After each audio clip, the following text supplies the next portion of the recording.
आप बने रहिए हमारे साथ।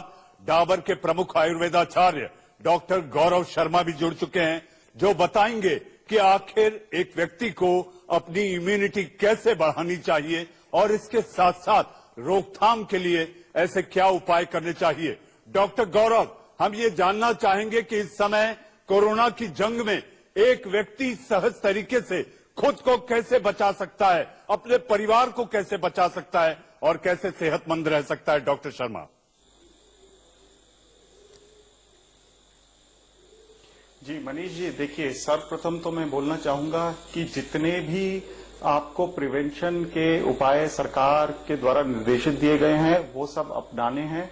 किसी भी तरह से अपने को बचाना है इस वायरस से संक्रमित होने के लिए हैंड वॉश, सोशल डिस्टेंसिंग, अगर किसी व्यक्ति को सिम्टम्स हैं तो उसको दूर रखना, सेल्फ आइसोलेशन अगर किसी व्यक्ति को होता है तो ये तो मस्ट है। ये रही बात अपने को उस वायरस के संक्रमण से बचाने की। अब रही बात, अगर हम डेटा देखें तो बहुत सारे केसेस ऐसे हैं जिसमें लगभग 35-40% केसेस ऐसे हैं जिसमें सिम्टम्स सब क्लिनिकल रहे, जिसमें बहुत उभर कर सिम्टम्स नहीं आ पाए। तो इसको अगर हम देखें तो ये इस वजह से है कि उन व्यक्तियों की रोग प्रतिरोधक क्षमता, जिसको हम इम्यूनिटी बोलते हैं, वो स्ट्रांग रही। तो हमें ऐसे उपाय करने चाहिए जिससे व्यक्ति की इम्यूनिटी जो है वो बेहतर बने, इंप्रूवमेंट की ओर बने। यदि आप देखें आयुर्वेद के सिद्धांत, तो आयुर्वेद हमेशा से ये कहता आया है कि स्वस्थ व्यक्ति के स्वास्थ्य की रक्षा करना एक सर्वप्रथम उद्देश्य है। तो इस उद्देश्य को रखते हुए, विचारों में रखते हुए बहुत सारे ऐसे फॉर्मुलेशंस हैं, ऐसी हर्ब्स हैं जो आयुर्वेद में लिखी गई हैं और आधुनिक विज्ञान के द्वारा भी वो शोधनों से पाई गई हैं कि वो व्यक्ति के इम्यून प्रोफाइल को बढ़ाती हैं। यदि आप देखें, च्यवनप्राश एक ऐसा उत्तम टॉनिक है, एक ऐसा फॉर्मुलेशन है जो कि आंवले से बनता है। आंवला विटामिन सी का एक बहुत इंपॉर्टेंट स्रोत है। उस च्यवनप्राश के सेवन से हमने अपने अनुसंधानों में देखा है, डाबर रिसर्च फाउंडेशन में या डाबर डीआरडीसी के अंदर, कि वो इम्यून प्रोफाइल को बढ़ाता है। इसी तरह से गुड़ुचि, टीनोस्पोरा कॉर्डिफोलिया, यदि आप भारत सरकार के आयुष मंत्रालय की एडवाइजरी भी देखें तो उसमें भी बहुत स्पष्ट शब्दों में कहा गया है कि ये व्यक्ति के इम्यून प्रोफाइल को बढ़ाने में हेल्प करती है और ये एक साधन हो सकती है जिसका कि इस समय में सेवन किया जा सकता है। इसी तरह तुलसी एक ऐसी हर्ब है जो हर घर में मिलती है। वो एक बहुत अच्छी एंटीऑक्सीडेंट, इम्यून प्रोफाइल को बढ़ाने वाली एंटी माइक्रोबियल औषधि है। इन औषधियों का निरंतर सेवन करने से व्यक्ति के अंदर उसकी जो रोग प्रतिरोधक क्षमता है उसको बढ़ाने का प्रयत्न किया जा सकता है। तो मैं तो ये रिकमेंड करूंगा कि सारे उन साधनों का प्रयोग करते हुए जिससे व्यक्ति संक्रमण से बच सके, इन औषधियों का सेवन भी अगर शुरू करे तो बहुत ही उपयोगी होगा और लाभदायक रहेगा इस संक्रमण की स्थिति में अपने को बचाने के लिए। जी हाँ, तो आप सुन रहे थे डॉक्टर गौरव शर्मा। जी हाँ, आप आयुर्वेदाचार्य हैं और वो बता रहे थे कि आखिर रोकथाम के लिए इससे बचने के क्या उपाय होने चाहिए। इस बीच जिस तरह से कोरोना की आड़ सियासत में भी दिखाई दी, मध्य प्रदेश के जो विधायक 22 विधायक बेंगलुरु में जब हम कोरोना वायरस की जंग लड़ रहे थे वो क्वारंटाइन में थे और आज वो दिल्ली में बीजेपी अध्यक्ष से मिल रहे थे।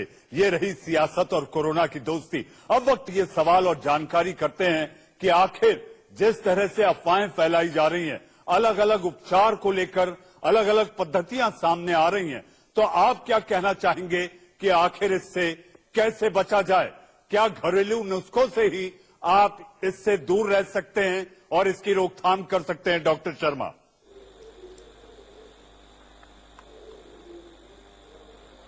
जी, देखिए, एक तो सबसे पहले अफवाहों पर बिल्कुल ध्यान न दें। जो कोई एक साइंटिफिक प्लेटफॉर्म से आने वाली कोई एक सुझाव है, सिर्फ उसको फॉलो करें। भारत सरकार की आयुष मंत्रालय ने एक एडवाइजरी जारी की है जिसमें जितनी भी ऑल्टरनेटिव सिस्टम्स ऑफ मेडिसिन हैं उनके संभव वो सारी औषधियां और फॉर्मुलेशन उसमें वर्णित हैं जिनका कि इम्यून प्रोफाइल बढ़ाने में या प्रिवेंटिव एस्पेक्ट में रोल हो सकता है।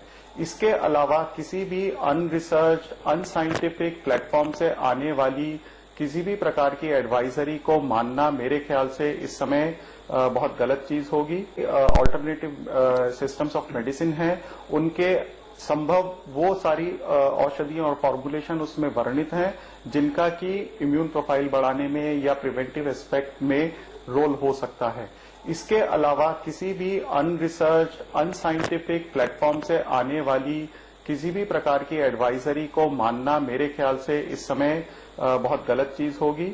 तो आप उन्हीं चीजों पर फोकस कीजिए और वहां पर भारत सरकार ने जो आपको जो सब व्यक्तियों को एक प्रिवेंटिव एस्पेक्ट के ऊपर जोर डालने के लिए बात की है कि आप सारे अपने उपायों का जिनसे, जैसा मैंने पहले भी बोला, जिनसे आप एक संक्रमण से रुक सकते हैं, बच सकते हैं, प्रिवेंट कर सकते हैं अपने को, उनको तो आप फॉलो कीजिए ही।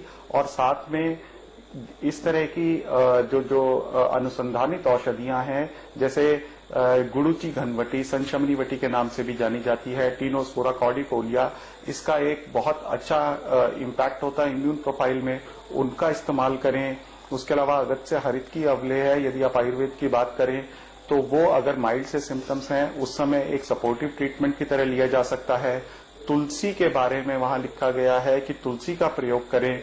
इसके अलावा किसी भी ऑथेंटिक सोर्स से आने वाली इंफॉर्मेशन, इस समय कोई भी एडवाइस, मैं जनता से निवेदन करूंगा ना माने और इन्हीं चीजों पर फोकस करें जो कि साइंटिफिकली प्रूवन है और जिनका कि अनुसंधानों के द्वारा परीक्षण किया गया है।